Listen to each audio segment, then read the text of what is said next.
guys, welcome back to Doula School YouTube channel, and I'm really excited to have a guest today. Greer is here with us, Greer PhD, to talk to us about what else other than neuroscience, obviously. Greer actually took my doula training many years ago, and I often jokingly say, people ask me like, who goes to doula training? I'm like, all kinds of people. I even get like lawyers, obstetricians, nurses, neuroscientists, and you're the neuroscientist person of that joke that I say all the time. So Greer just published this really cool book, The Nurture Revolution, and I am going crazy reading it. It's so amazing. And interestingly, I think it's really intuitive to me. As I'm reading this, I'm like, yes, I knew this. Like I really felt in my soul. Obviously, I couldn't explain it like you do. So thank you for being here with us. Please tell everybody a little bit about you. Yeah, thank you so much for being here, for having me. Your doula training was like the first contact point I had outside of neuroscience, being in the lab. And I remember I was just like wide-eyed and just so excited to be there. And I had the same experience that you kind of just said. So everything you were talking about in birth, and I also did a postpartum training. I was just like, yes, this is all coming together. So that was just such a wonderful experience. So yeah, my background is as a neuroscience researcher. I did a undergrad, PhD, and also a postdoctoral fellowship studying neuroscience and specifically how mental health is formed by both genetics and experience. And I was just so overwhelmed by, the incredible amount of research showing how we can really make an unbelievable impact for babies and parents in the first few years of life, that I was like, I'm out of here. I got to go out into the real world and work with families and really help bring this knowledge out to change lives. So yeah, and that's one of the things that you say pretty early on in the book, is that we actually know a lot about mental health issues. There's a lot of research out there on the brain and on, how everything works. But what there isn't a lot of is plain language information, where you've taken this body of research and distilled it into like, okay, but what does this mean in practical terms? And I know that that's been one of the things that you were really focused on wanting to do with all of this. Yeah, absolutely. I could see, at the end of my time in research, a lot of my friends were having babies, and none of this like work was out in the world whatsoever. And I was like, we need to do this. It's necessary. Yeah. So there's this one line that you say I really like. Neuroscience had already uncovered a powerful medicine for alleviating mental health struggles, but the answer wasn't and couldn't be a pill. It was a preventive experiential approach. When babies receive nurturing care in the first 3 years of life, it builds strong, resilient brains that are less susceptible to poor mental health for life. So talk to us a little bit about that. Yeah, absolutely. So it is astonishing the impact that experience can have.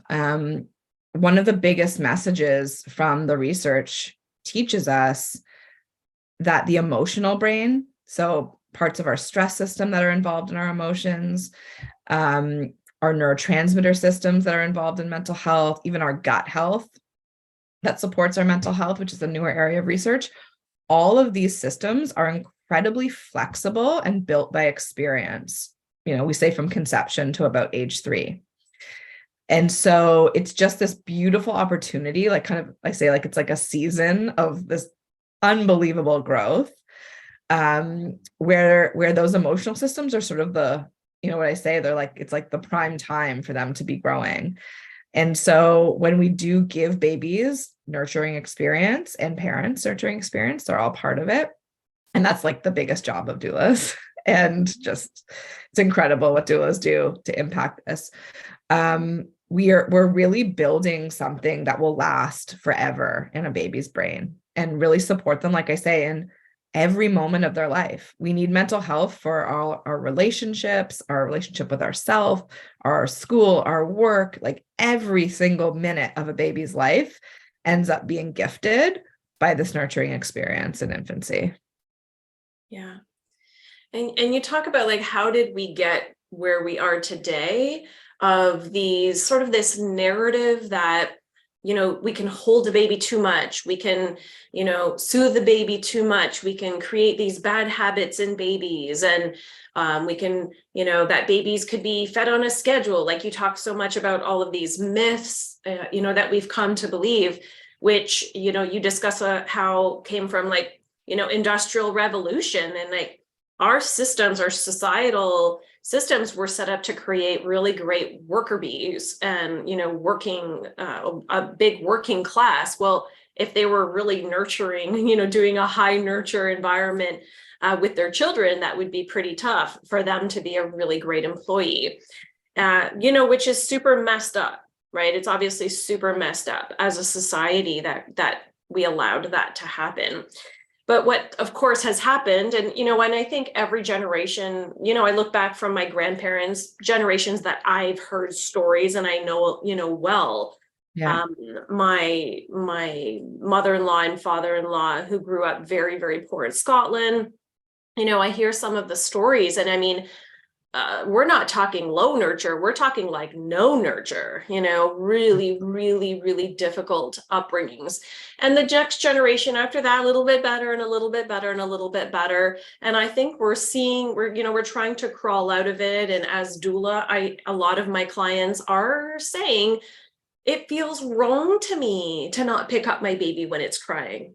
Yeah, of course it does. Like, we're biologically programmed to take care of our babies. So if we're doing something that goes against that, so, I think we're seeing a positive improvement. The challenge, of course, lies in that we may have been low nurture generation or lower than ideal.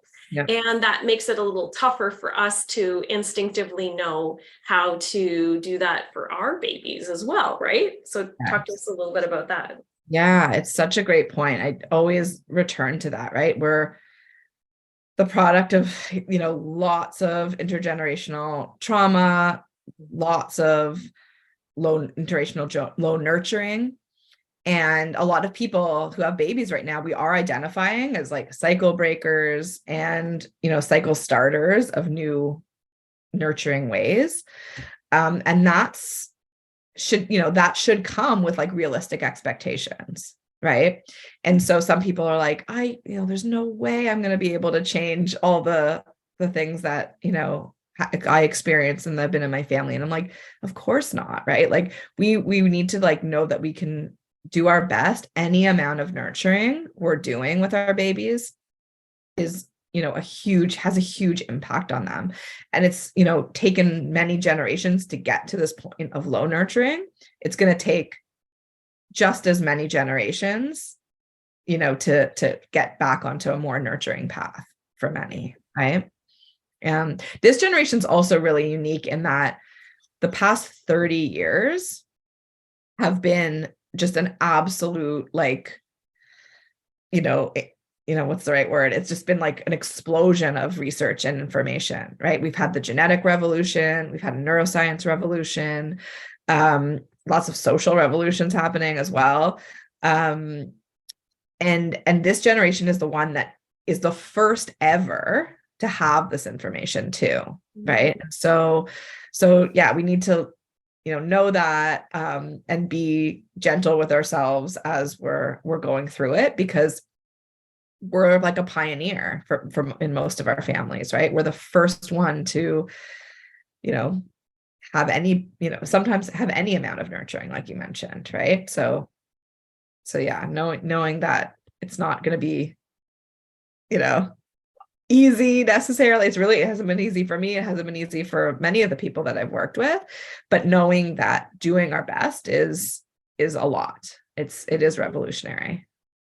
Yeah. And I love how you start the book saying when you got pregnant, you had this oh, I'm going to do, I'm going to have this kind of birth and, early skin to skin and breastfeed exclusively. And, like this like vision, which a lot of our clients do. They come to us with this vision of like, oh, I've learned that this could be the best for me and my baby.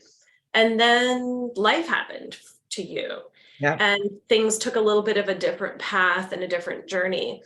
And I love that you share that, because I guess sometimes when we know better, we think that it just automatically means we're going to be able to do everything perfectly.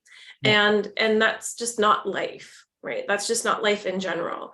And I think as doulas, it's really important for us to remember that when we're guiding parents, like we need to be guiding parents with that messaging as well. Yes, this can be really, really great for your baby. Mm-hmm. But if that isn't able to happen for some reason, we can still do a lot of other good things. Like, it's not like, okay, that's it. My plan went out the window. It's like, well, we can't really plan life to begin with. So we can't really plan birth. We can't really plan our parenting journey. We can have preferences. We can have knowledge to guide us. We can have goals. But ultimately, it's really going to be this like really interwoven journey of like, a roller coaster of sometimes things go how I want and then they really don't, and what does that mean and look like? And my first child is on the spectrum, and from birth behaved in a way that didn't fit the books I was reading. And was, at first I spent a lot of time looking for a reason.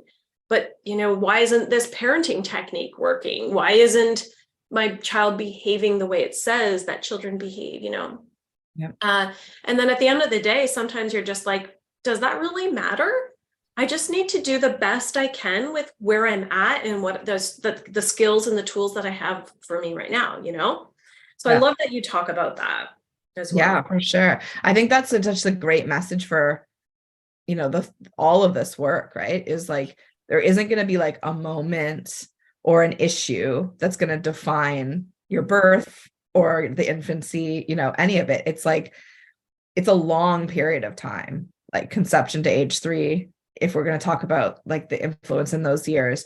And so knowing that like the overall picture is what really matters is so important for parents. Like I've had the same experience with clients in birth, right? One thing happens and then they're like, everything is all ruined. It's over. And it's, such a powerful message to say like, let's work through this and like feel all the feelings about it. And then we can get on on the track that you were hoping for still.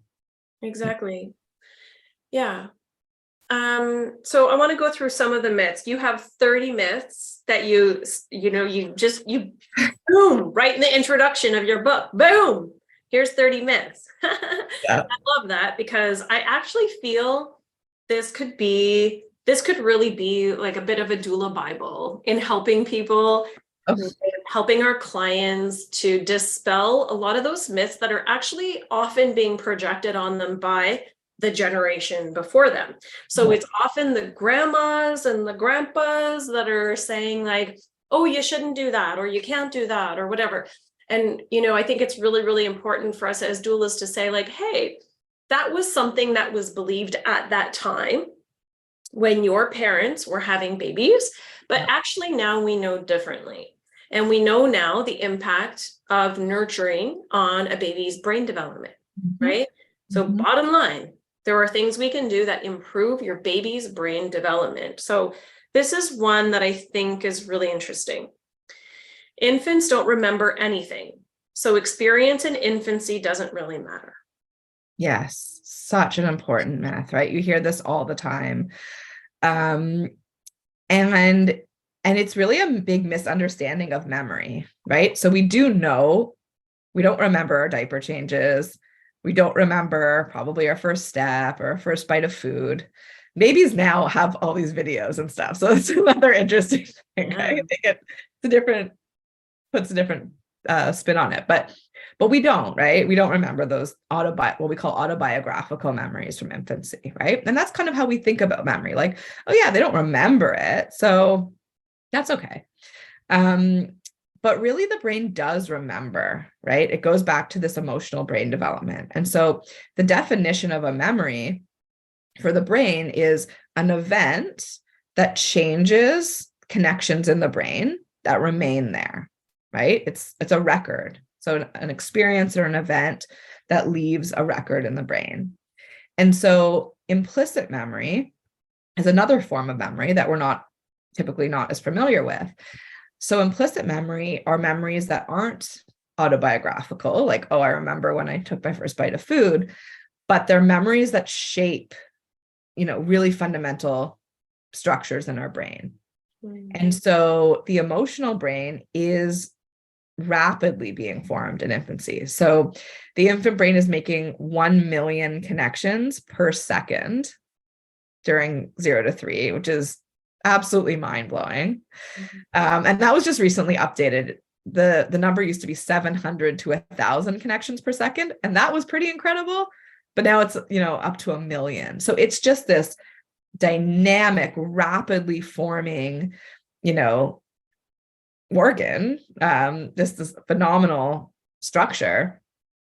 And so memories in infancy really do stay with us for life, right? And so the way that babies feel, the way that they're supported, the way we connect with them, become some of their deepest core memories. It becomes the emotional system that, again, like I said, we're using on a day-to-day basis, throughout life and rely on to thrive, for everything. So those experiences really, really do matter. Even if we can't say, oh, I remember this or that. Mm-hmm. Yeah. Yeah. I think that's important. Obviously, this is a really big one. We hear sometimes that responding to cries will spoil an infant and teaches it to be dependent. Mm-hmm. Yes, one of the biggest, right? And so people are hearing this from, like you said, elders in their family, their doctors. Many of my clients, their doctors were like, yeah, you gotta, put the baby alone in a room to cry for a few, 30 minutes a day. Some of these bizarre kind of prescriptions. And this again is just, outdated thinking. It's, the way that the parents were, told to help their babies in the past, but we do know better now, right? And so the parents who did that, like that did not hold their babies as much as the baby wanted, ignored cries, they were doing the best, and they are doing the best now, right? Because that's the information they were told. But we do know better now. We do know that actually holding babies as much as they need and as much as feels good for the parent and the baby is actually building their brain in a really positive way. And it actually is creating the goal that people want, right? People want their baby to grow up to be a child and a person who is self-sufficient, independent, successful, motivated. And actually by holding babies a lot, keeping them close, like I said, communicating with them, supporting their stress, that is all building that, in that independence that people are looking for. Yeah. And actually the opposite is true when we actually do withhold that presence from babies and do kind of not hold them too much and put them down a lot against, their communication. We're actually going against our wishes, right? We're actually putting their brain at risk of developing a more reactive emotional brain. And then independence can be more of a challenge as they grow up, right? So it is the total opposite. Yeah, we're literally doing the opposite of what we were trying to do. And there's research on that too. We look to see, well, if you let your baby cry, will it eventually stop crying? Will it learn to stop crying? Well, first of all, if that did happen, then what it's learning is that the parent isn't coming to help it, which is kind of twisted. But actually, the research really says no, those babies don't actually cry less. They cry more than the babies that are actually tended to. So it's not actually achieving the goal, the parent's goal anyway, right? For sure. So many of these myths and so much of the misunderstanding, it's so interesting. And it's also so hard for parents because all these myths are saying your baby should be like this, you should be doing it this way. And then they have their baby who's just the complete opposite of all this advice. And it's like, what's going on? Like, is there something wrong with my baby? Is there something wrong with me? Or is there something wrong with that advice? Right. And so, I feel like we're in a time for a wake-up call to say it's the advice. Like, your baby is beautiful and wonderful the way they are. So are you. Yeah. And let's exist in that space. Yeah. And I think the doulas listening to this right now know the number one thing we do as doulas in the postpartum period is to say, yes, that's normal. Yes, that's normal. Yes, that's normal. Yes, that's normal. It's, we hear this saying that we're the generation of parents with the most access to information than any generation ever of parents. And we're the least experienced generation of parents in the history of mankind. We're the least experienced because of the creation of the nuclear family. Many of us haven't been raised around other newborns. We haven't lived in a home with another newborn to see, oh yeah, this is normal for a baby to make sounds, or to, get baby acne, or to have flaky skin, or to want to be held, or to want to be fed all the time, or to have a witching hour, insert normal behavior here.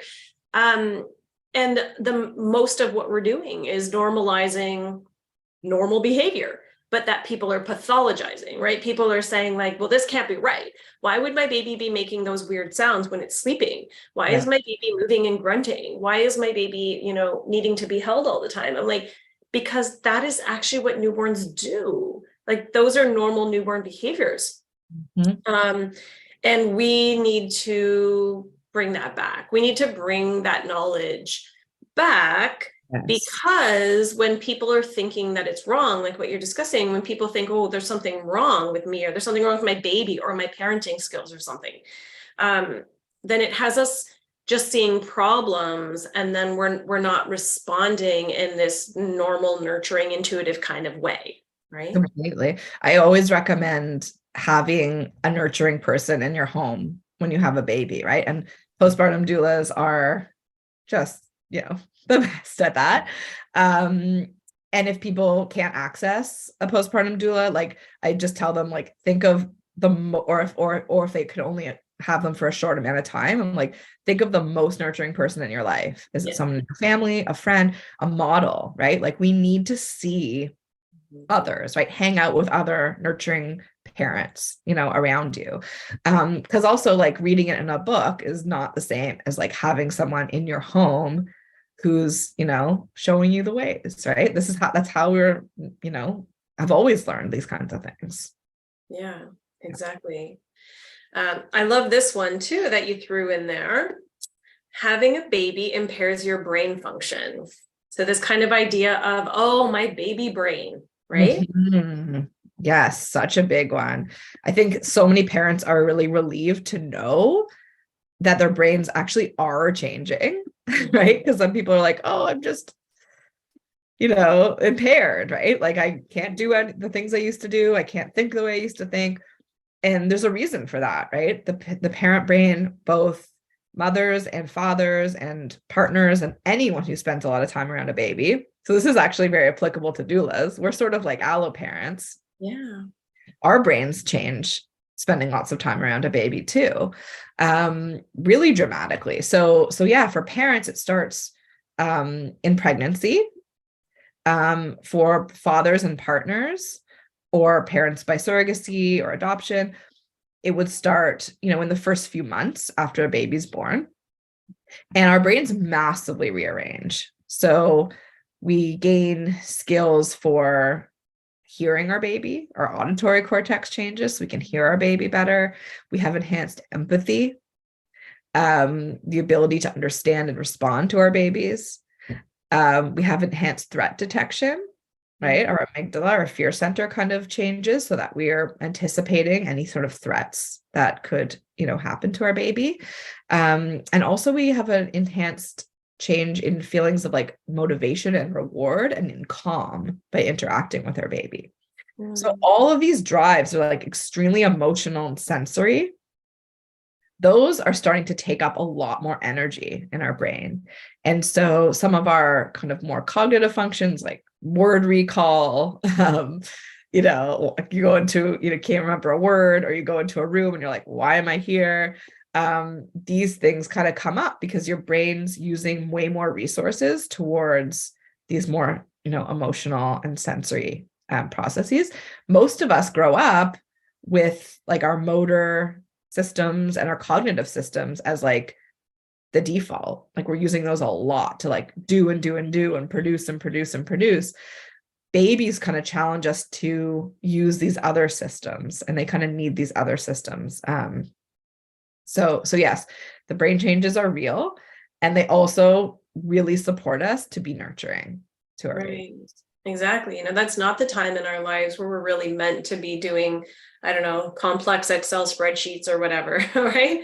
It's like we're programmed to take care of our baby, and this is our baby's natural habitat, is like this area right here. This is a baby's natural habitat.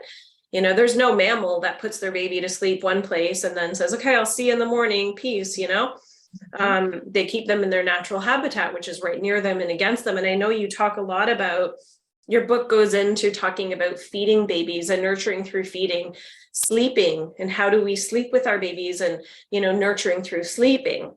Yep. And really gets into like all of the different ways and babies' different states, and how do we nurture them in their different states, right? A baby that's sleeping versus in a light state of arousal versus a baby that's freaking out, and how we nurture them in the different states, right? I think, you really dive into a lot of that. Yeah, as a mom, when I had my son a few years ago, I was always thinking about that. Like, it's so hard, right? Babies need so much of us, and it's usually just one of us, sometimes with a little help, but if you're lucky, more. But those challenging moments, I'd be like, just return to that. Like, what state is my baby in right now? Like, what is he needing right now? And even if it, however hard it was, I'm like, I know that there's an answer. I know the way through this. And I really wanted to give that to parents too, right? Because there's so much going on. If we can just release a lot of it and just return to that, like, okay, my baby's crying right now, I know exactly what they're needing, right? Or they're sleeping, I know what they're needing, or tired or hungry, whatever it is. Yeah. I love this book so much. Thank you. Yeah, I think there's so much meatiness to it. I really, really appreciate how evidence-based it is. I think it's easy for people to have opinions about parenting. And I think as doulas, we want to go beyond that in how we support families, is we want to support them through evidence-based information. Yeah. I often say, what I bring to the table as a doula is not, what does my certifying organization think or believe? What do I think or believe? But what does research tell us is best for babies and parents?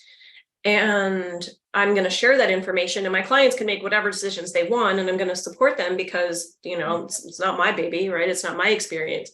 Yeah. But at the end of the day, what I want to share is evidence-based information. So I really love your blend of the evidence with your like massive, obviously educational background in this topic, but also your practical experience of having gone outside of the lab or, or the library.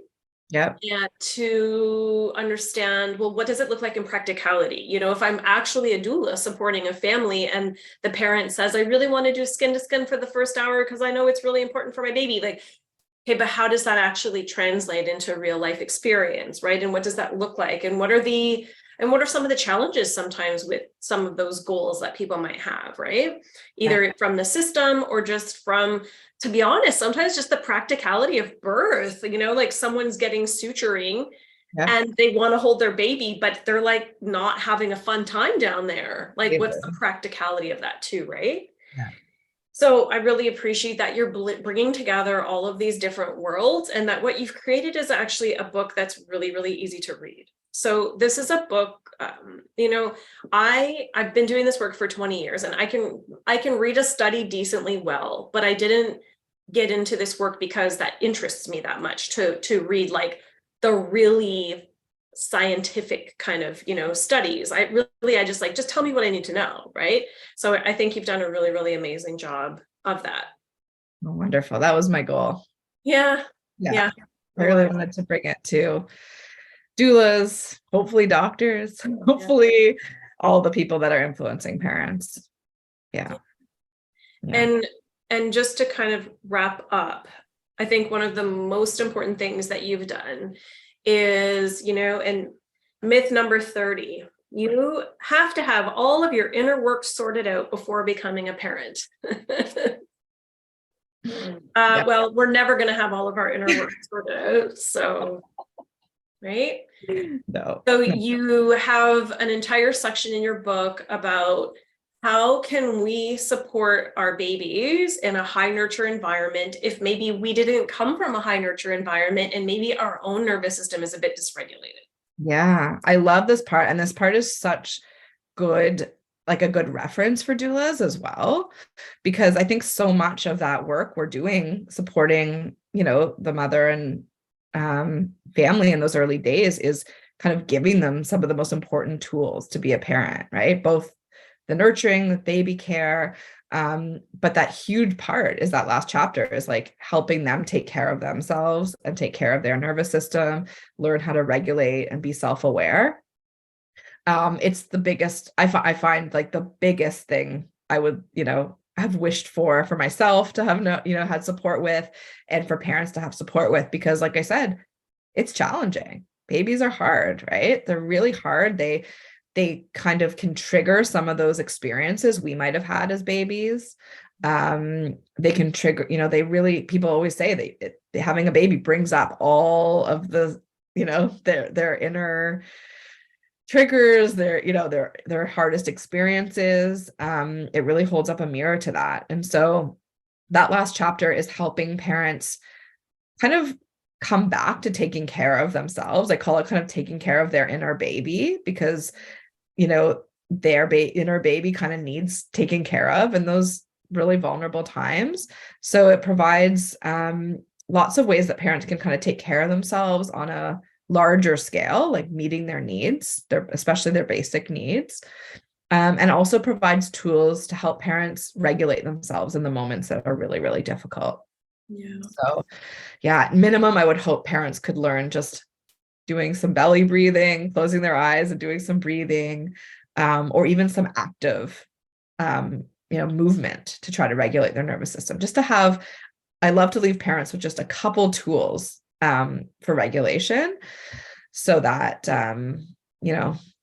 they can be taken care of too. Yeah, exactly. Yeah. So if you had a couple, obviously people need to doulas should go through all of this. And I think it would give them a million different ideas of how to better care for and share information about this topic with their families they serve. And this goes for birth doulas as much as postpartum doulas. So for me, childbirth educators, prenatal yoga teachers, like I think this really applies to everyone that's supporting and working with expectant or new families. But if you had to summarize like maybe your top, let's say 2 tips for doulas, what would you say? Yeah. Oh my gosh. I know. You know what? I think having that the bit of education about, this new research showing parents that the way that they're nurturing their baby really, really matters. I think that message is very important for people working with parents, because there's so much out there that undermines it, that, oh, it doesn't really matter, just like manage them on, like, on a schedule and not, and, according to their individual needs. Parents have so much of that, but so many parents also have that, sort of intuition and instinct inside to really be holding their babies and spending lots of time nurturing. Mhm. And so giving parents the message that actually that nurture, any amount that you're feeling like you want to give your baby, that's profound work.